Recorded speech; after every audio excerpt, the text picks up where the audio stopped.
Hi there, it's Jem Fryer again, wellbeing, resilience, health and detox coach, and I have another video about a useful tip for maintaining your good health and immunity.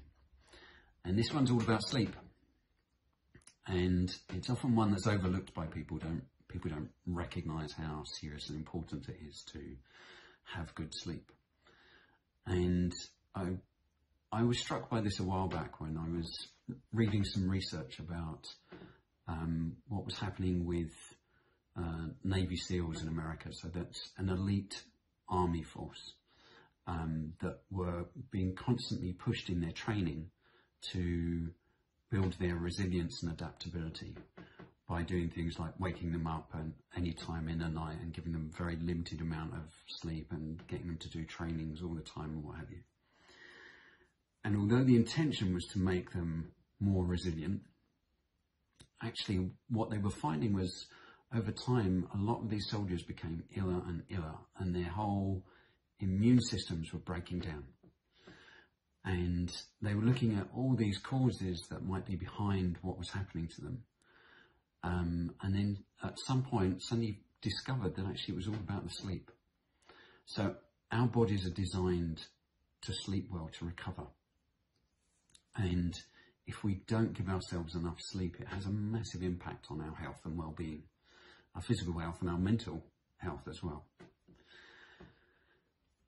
So I had to do a lot of research about sleep because it was such an important part of well-being. And a couple of years ago, I wrote a book called Choosing Happier, which was all about well-being and happiness. And sleep seemed such an important part that I ended up putting an extra chapter in there at the end, which was just about sleep. So I'm going to summarize a couple of the points from that, which I think are important in this situation. So generally, most people need about 8 hours, 7.5 hours to 8 hours of sleep for a good night's sleep. In our modern world, where we've been rushing for so long and trying to do so much and fit so much in, people have actually often ended up really reducing the amount of sleep that they have. The records of what people used to sleep 50 years ago are quite different from what they sleep now. And, you know, that creates stress on us in ways that probably we haven't recognized.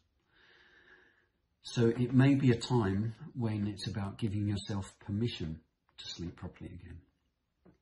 If you're working from home or you can't go out, then you may find you're more tired than you expected.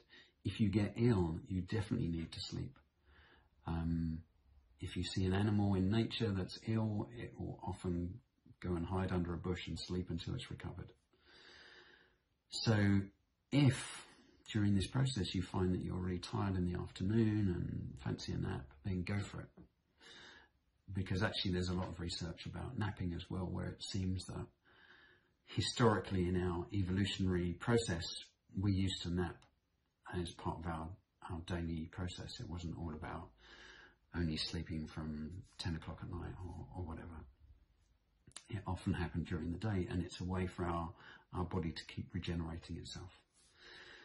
So I guess what I'm doing in this video is encouraging you to really make time for good sleep. And good sleep, it's important to, where possible, to do that in a room that's totally dark, or to have a blindfold on if you can't be in a totally dark space. It's good not to have electrical equipment on, especially wireless things, phones, mobile phones, or your house's wireless system. Don't have that near where you're sleeping. It's good not to eat for a couple of hours before you go to sleep. There's a regeneration process that will happen in that moment of going to sleep, but only if you haven't eaten for a couple of hours beforehand. So I normally try and not to eat for like 2 to 3 hours before I go to sleep. Yeah, there's a lot of other tips, but I'm not going to go into that here. I think those are the basic ones, and they're really important.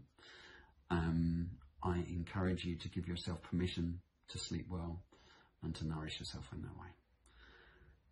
So I wish you all the best. I wish you health and well-being, and look forward to speaking to you again soon.